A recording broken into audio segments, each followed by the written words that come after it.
Today's lesson is Finders Keepers, a brief history of English. Hi, everybody. My name is Roger. And my name is Kiki. And we're teaching you English and we're speaking English, but we don't really know a lot about the history of English. And that's what we're going to find out today, a history of English, how it came about, how it evolved over time. But our title has an interesting phrase here, Finders Keepers. What the heck does that mean? Well, usually finders keepers is when maybe you're walking along the road and you find something on the floor, on the ground, and you pick it up. And then you think, oh, I found it. I'm not even going to figure out who this belongs to, and I'm just going to keep it. It's not exactly stealing because you found it on the ground. So some people just think, oh, finder's keeper, I found this and I'm going to keep it. Exactly. Kind of depends on what it is. Of course, one time I was riding my bicycle past Taipei 101 and I found a wallet on the street. Obviously, somebody dropped it when they were getting out of a taxi. I could have kept it, but I thought the right thing to do was to turn it in to a security guard there and say, hey, I found this on the street. The person might be missing their ID or something like that. It was the right thing to do. But if you find, say, a 10 NT coin or something on the street, you're not going to find out whose coin that is, so you might as well keep it. And so we have this phrase, finders keepers, and losers weepers. We also say that too. Finders keepers, losers weepers. If you lost it, well, tough luck. But we're using this to refer to English because English is kind of a garbage language. English has picked up words and phrases from other languages, and so that's why we're saying finders keepers. The English language found these words and decided to keep them, even though they probably still exist in other languages as well. Okay, let's dive right in and listen to the first part of our lesson for today, Finders Keepers, a brief history of English. Finders Keepers, a brief history of English. All languages borrow words, but none do so more frequently than English. As the writer James Nichol joked, we don't just borrow words. On occasion, English has pursued other languages down alleyways to beat them unconscious and rifle their pockets for new vocabulary. This borrowing is largely due to the various periods of major cultural contact between English speakers and those who spoke other languages. Let's take a look at what happened during these periods.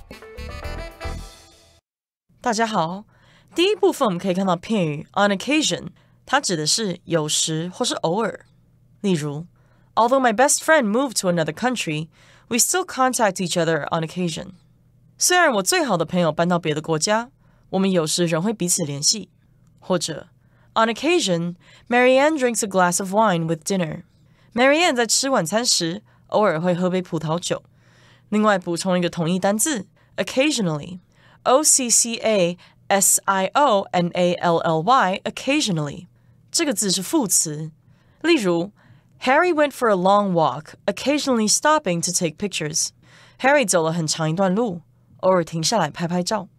又或者说 Isabel occasionally meets up with her old classmates from high school. Isabel 偶尔会和她的高中老同学见面。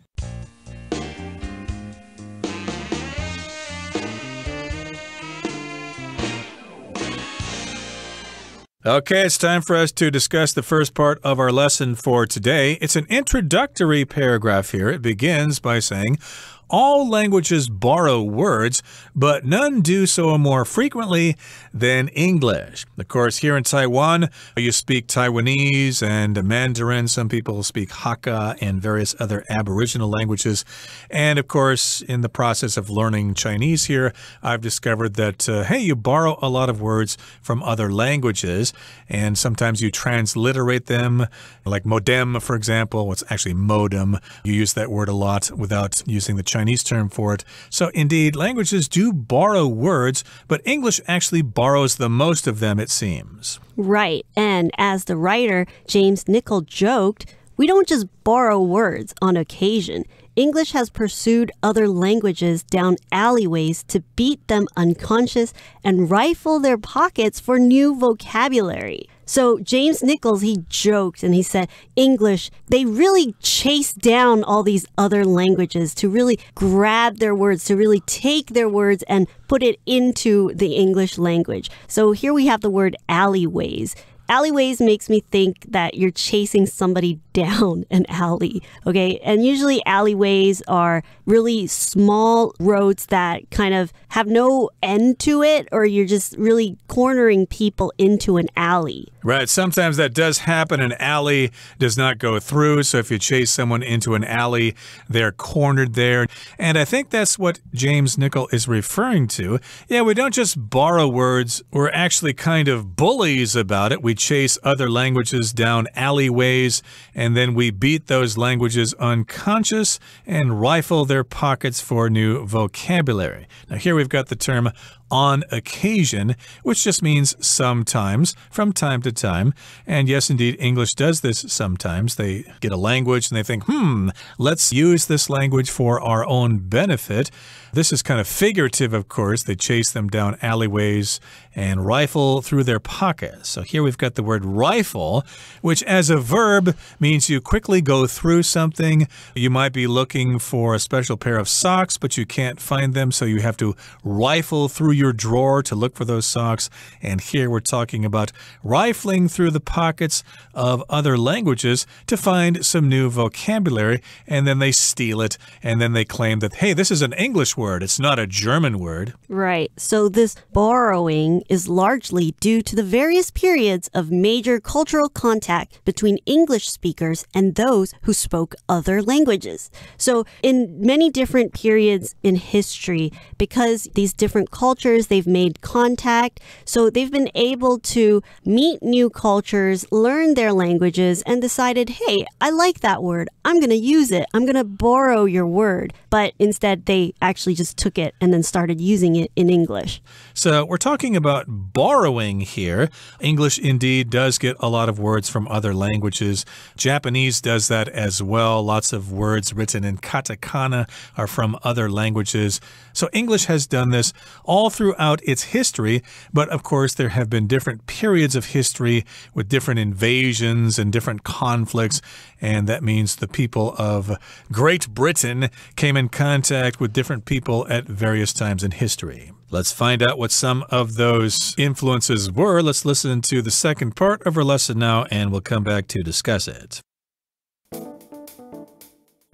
Old English was heavily Germanic, thanks to the influence of the Anglo-Saxons, who invaded Britain in the 5th and 6th centuries. Anglo-Saxon words have persisted into the modern day, with many of the commonest words in today's English being of Anglo-Saxon origin. Examples include simple verbs such as be, have, do, and say, as well as concrete nouns relating to family and tools such as daughter, husband, mother, hammer, and saw. 第二部分我们看到动词 persist， 意思是持续、继续存在或是坚持不懈。举例来说 Despite his mother's encouragement, Alvin's self-doubt persisted. 即使有了他妈妈的鼓励 Alvin 的自我怀疑仍然持续存在。又或者说 Jane persisted in her pursuit of a higher-paying job abroad. Jane 坚持在国外找较高薪的工作。再来，我们看到形容词 concrete， 这个字还可以念作 concrete， 指的是具体的、确实的或是有形的。例如 There is a concrete plan in place to save the company from ruin. 为了拯救该公司免于破产，有一项具体的计划准备就绪。或是 We can't go forward with this lawsuit unless we have concrete evidence. 除非我们有具体证据，否则无法进行这项诉讼。再举一个例子 The scientist provided concrete evidence of climate change. 该科学家提供了气候变迁的具体证据。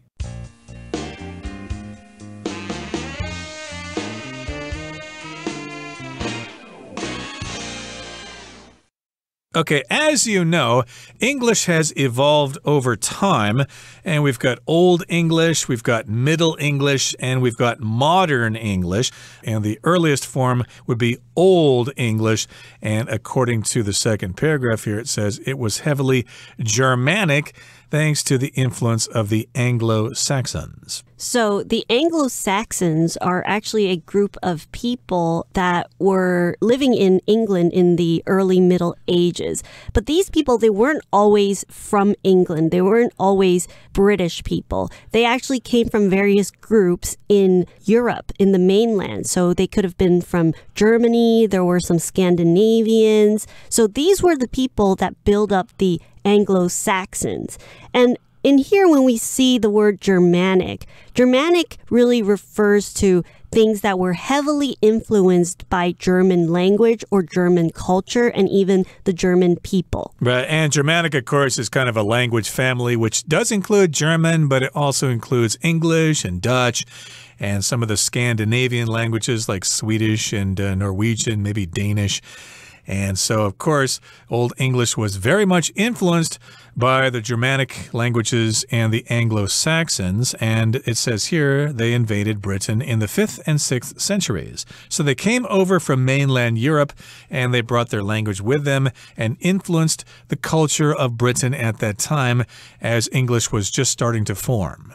So Anglo-Saxon words have persisted into the modern day. So these Anglo-Saxon words that they decided to borrow from all these different cultures, they actually remained in our daily use of the modern day English. So persisted is to really stay or to continue to exist even till modern day. Indeed. So, for example, I could say maybe somebody is bothering you on the street and you want this person to go away, but they keep asking you for money. So you might say, I'm going to call the police if you persist. If you continue to do this terrible thing to me, I'm going to have to call the proper authorities on you.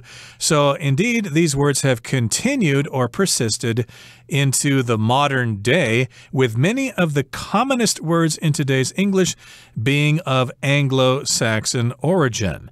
And of course, as native speakers of English, we use these words all the time, but we really have no idea where they came from. A lot of words that we use in everyday conversation are actually from the Anglo-Saxons. And of course, we're going to give you some examples in just a couple of seconds. But here we've got the word commonest. That means the most common. And these are just words that are very, very common in usage today. You hear them all the time. And of course, you've got common words in Chinese as well. Right. And being native English speakers, we really don't think about where these words come from. And because some of us, we learn different languages. So sometimes you do see similarities between, for example, English and sometimes French, and you don't think about that. So examples include simple verbs such as be, have, do, and say, as well as concrete nouns relating to family and tools, such as daughter, husband, mother, hammer, and saw. So immediately I can remember, like in English we say daughter, but in German you say Tochter. So it really sounds really similar, right? It does indeed, and we're saying that these are Anglo-Saxon in origin, and these are some of the commonest words in modern English. Of course, the be verb has to be the most common word. I am, you are, she is, etc., etc. And have, do you have time? Yes, I do. What do you say? These, of course, are all very common in modern day usage. And we've got concrete nouns relating to family and tools. So a concrete noun in this usage just refers to a word referring to an actual thing that exists. So, of course, you've got family members, daughter, husband, mother, and then we've got some tools here, a hammer and a saw.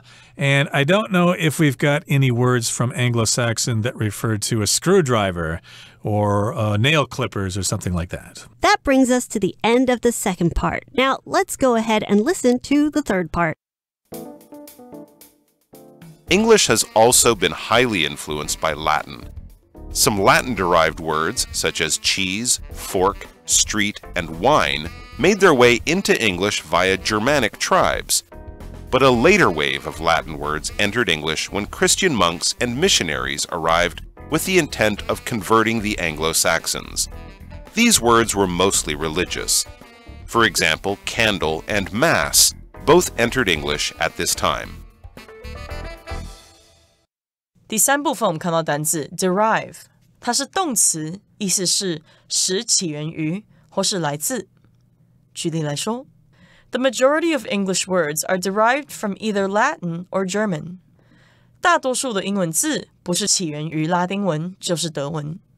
又或者是 The word shampoo derives from an Indian word meaning massage. Shampoo 这个字是起源于一个印度字，意思是按摩。最后我们看到介系词 via， 也可以念作 via， 它的意思是经由或是透过凭借，像是Please contact me via email if you have any questions or suggestions. 如果你有任何问题或建议，请透过电子邮件与我联系。也可以说 I sent Jeff a message via social media, but he never replied. 我藉由社群媒体向 Jeff 传送了一则讯息，但他从没回复我。再举一个例子 Richard streamed video to his television via his Wi-Fi network. Richard 透过无线网路把影片串流到电视上播放。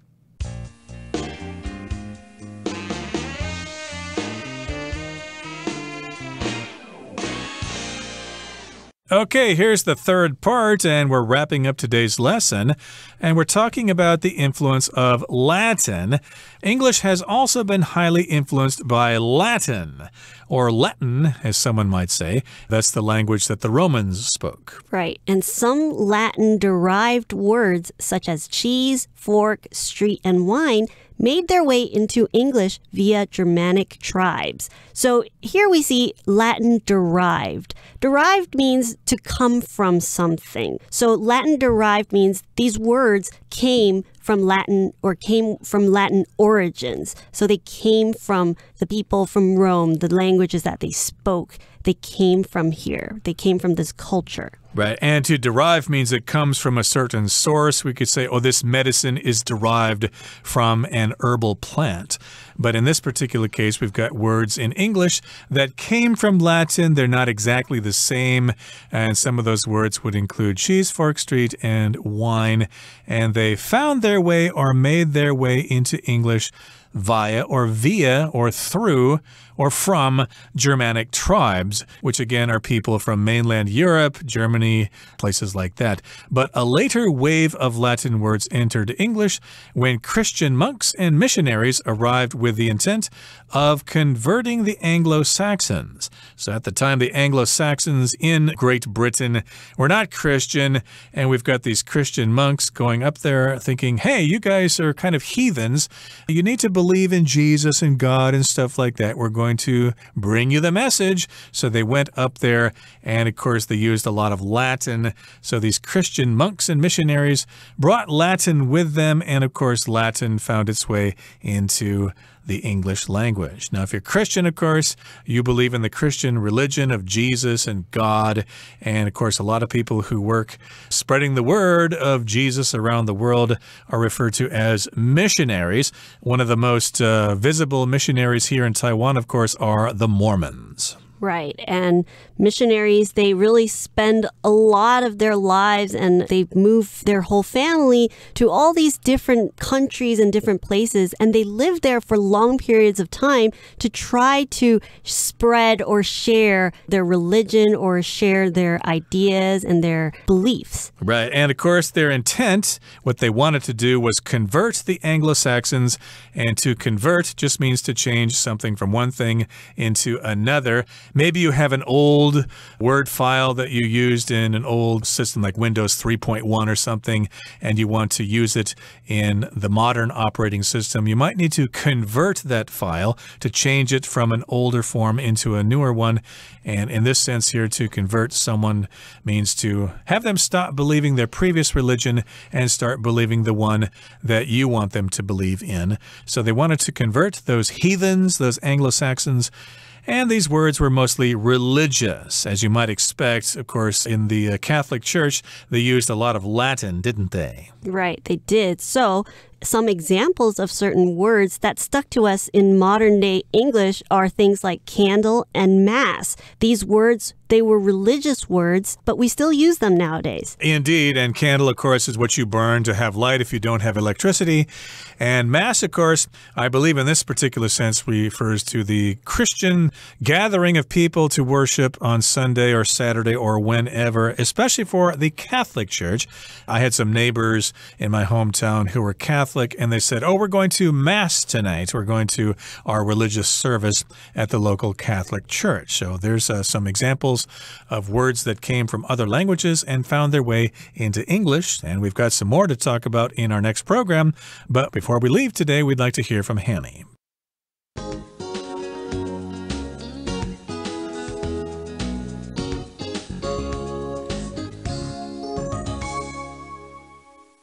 各位同学大家好，我是 Hanny， 我们来看今天的文法重点。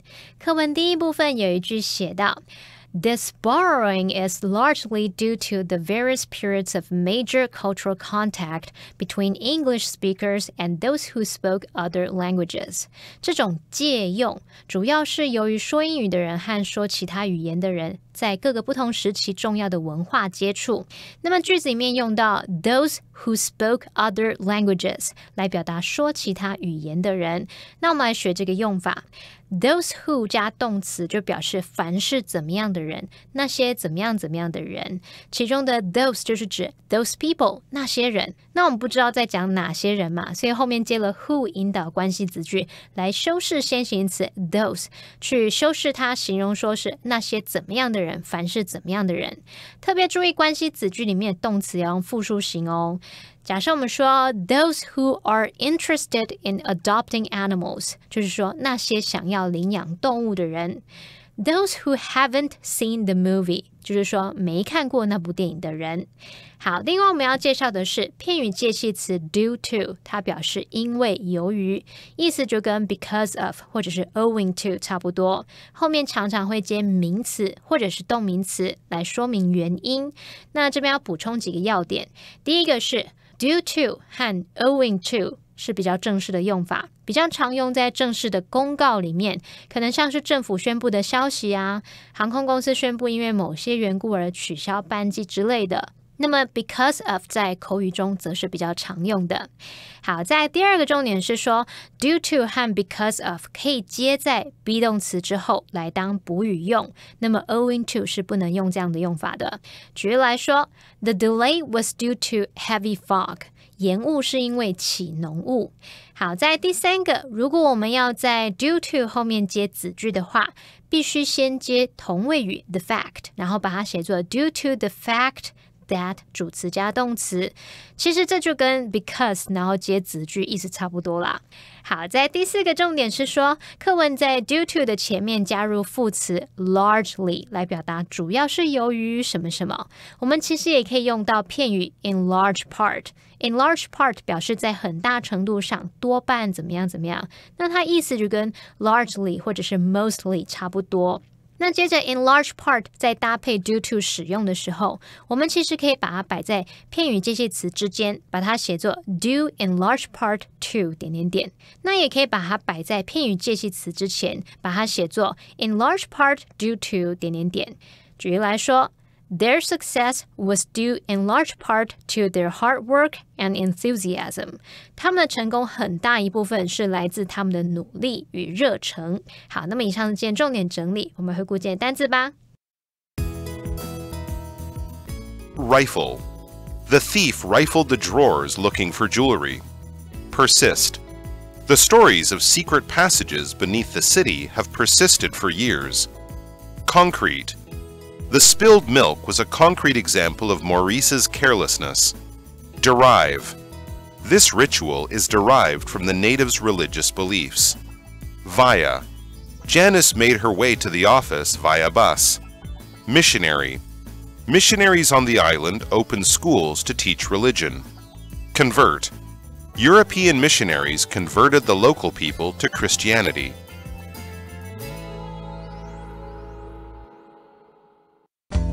Well, that brings us to the end of another edition of our program, and please make sure you join us again next time. From all of us here, I am Roger. I am Kiki. See you next time.